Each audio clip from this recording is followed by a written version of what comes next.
What if Qui Gon Jinn had trained Anakin Skywalker? If Anakin had the father figure that he needed rather than the unsure older brother that he got, would he have still fallen to the dark side? It feels like the easy answer should be yes, Qui Gon could have prevented the rise of Vader, and there is a reason for that. He is the only Jedi who Palpatine ever feared because of his ability to just listen to the Force and act on it, even willing to defy the Jedi Council to do so, just like his master before him, but unlike Dooku, he's dedicated to the light side of the Force. Also, George Lucas has commented on this and has said that if Qui-Gon did train Anakin, that he wouldn't have fallen to the dark side of the Force. That's why the battle in Phantom Menace is called the Duel of the Fates, because Anakin's fate was sealed with Qui-Gon's death. But I want to take a closer look at that because there was always dark side potential in Anakin from the very start. The Jedi Council is wrong about a lot of things, especially when it pertains to Anakin, but the Rise of Vader does prove that they were at least right that there was risk in training Anakin Skywalker. So, what changes if Qui Gon is training Anakin instead of Obi-Wan? Well, most obvious is that Anakin gets a master who is much more sure of himself and actually encourages Anakin to follow his instinct rather than disciplining him whenever he does something that isn't in accordance with the Jedi way. It appears your captain follows orders as well as you do. Perhaps Cody is boring Rex with standard procedures and protocol. But it's not like Anakin doesn't already defy the Council with Obi-Wan as his teacher. It's something that he's well known for. It's something Yoda even kind of respects about him. When you see the storyline in the Clone Wars when he's first hearing Qui-Gon's ghost, and the Council thinks that it's some sort of trick by the Sith, so they try to keep him at the Jedi Temple, he goes to Anakin to try to disobey the Council, and Anakin gets him off of Coruscant. So what more could Qui-Gon do? He's not going to have Anakin follow the Council blindly, and even if he tried, he wouldn't succeed at it. Obi-Wan's not able to, and I'm sure that he would be a better master in the 10 years between the Phantom Menace and Attack the Clones, but I think if we're also looking at this question, we have to look at why Anakin fell to the dark side, because it wasn't just Obi-Wan's fault, it wasn't just the Council's fault. We need to look at the biggest, 4 or 5 moments where maybe if something went different, then Anakin doesn't fall to the dark side. So the first moment I want to look at is in Attack of the Clones after the first failed assassination attempt of Padme, because I could see a world where Palpatine just does not want to have Qui-Gon involved, because if there's one Jedi who could prevent the start of the Clone Wars, it's him, because of his ability to listen to the Force and his connections to Dooku. But if you believe the theory that Palpatine orchestrated the attack on Shmi with the Tusken Raiders, then the reason for it would be to isolate Anakin and give him his first taste of the dark side, which, if that's his goal, he would be trying to do that again, especially because if he's going to be giving Anakin a taste of the dark side, he really needs to get him away from Qui-Gon. So if you believe Palpatine was behind this, which I do, then yes, he's going to have Anakin and Qui-Gon separated again, and events are going to play out similarly with Anakin not just going after the men, but the women and the children too. So I'm sure you're asking what changes here then, and the big thing that changes is that with Qui-Gon fulfilling more of a father figure role for Anakin, he'd be more likely to tell him than he ever would Obi-Wan. The problem is, though, that Anakin could still be expelled from the Order. This isn't nothing. Qui-Gon isn't going to just sweep this under the rug, and even if he does try to cover for Anakin in some way, he's going to be punishing him. He's got to be harsh on him. Anakin just killed a bunch of people, no matter what emotional state he's in. So while he's more likely to tell Qui-Gon than he ever would Obi-Wan, I still think that he's going to keep this close to the chest, and the only people he's going to tell about it are Padme and Palpatine. By the way, I've never understood why Anakin told Palpatine.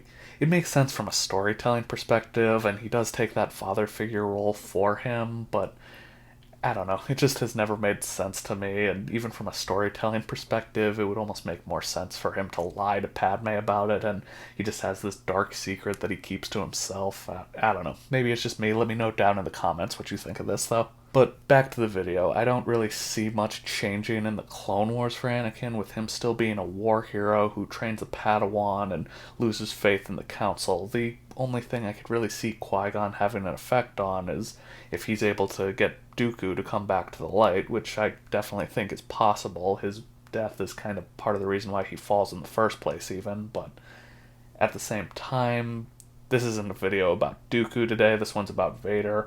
I'll do a deep dive on this if you guys want me to, but I think that's more what Qui-Gon could affect. I don't think he's really going to change much about Anakin during the actual Clone Wars.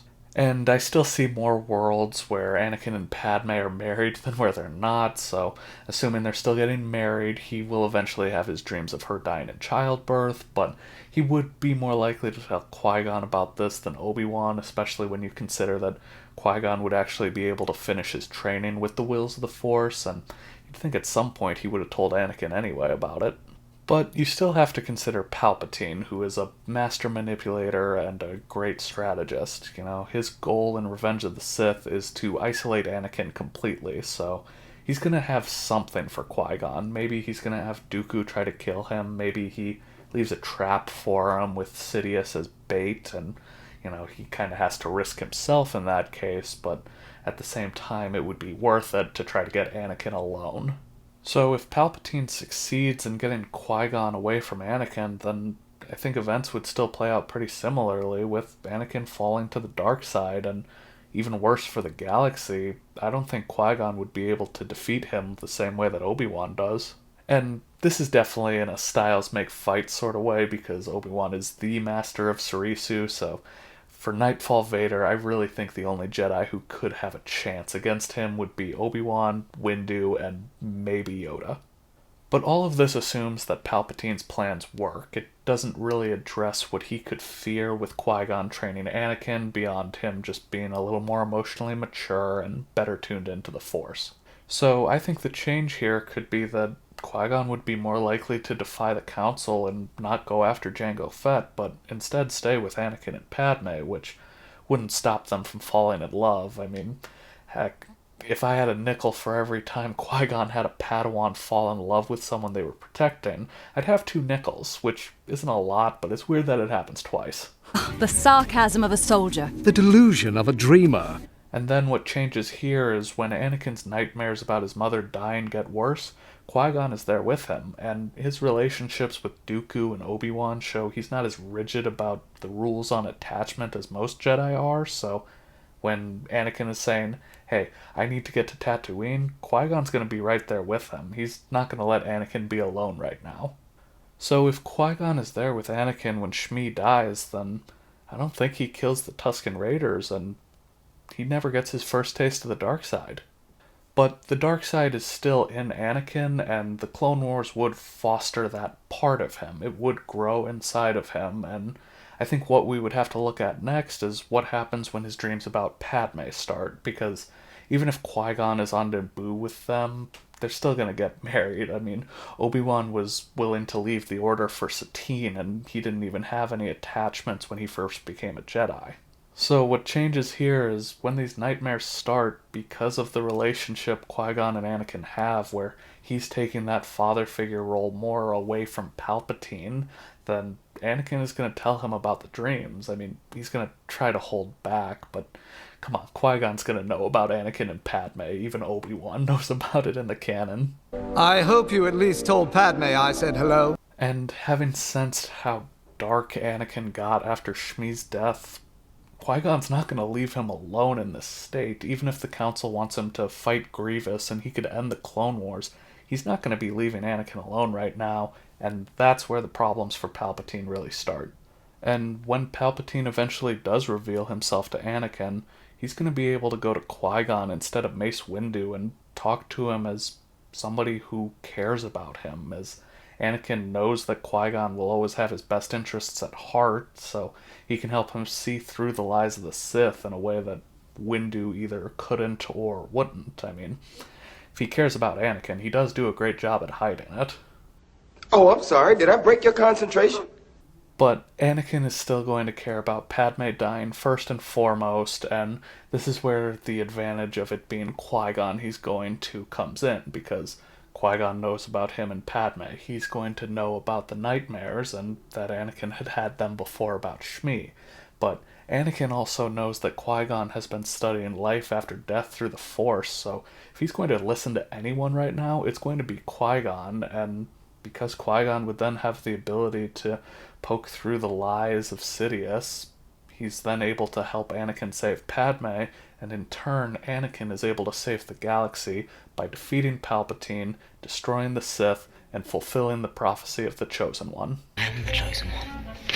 So the answer is, of course Qui-Gon could have prevented the rise of Vader, but I don't think it's as easy as some people seem to believe it is, because Palpatine is that cunning and is that great of a threat. So yes, we have our best case scenario where the Empire doesn't rise and the Sith fall, but we also have our worst case scenario where Vader rules the galaxy having realized his full potential in the dark side of the Force. Some people like those odds, some people hit on 17. Never tell me the odds. But now I want to shift the question to you guys. Do you like those odds? Do you think maybe I'm overthinking this with Qui-Gon? If he was there, maybe Anakin just wouldn't have fallen? Or maybe you think that Anakin was always destined to fall? Let me know down in the comments section down below. But that's all I got for you guys today. So if you enjoyed, drop a like, subscribe if you want more like this, and I'll see you next time on STV.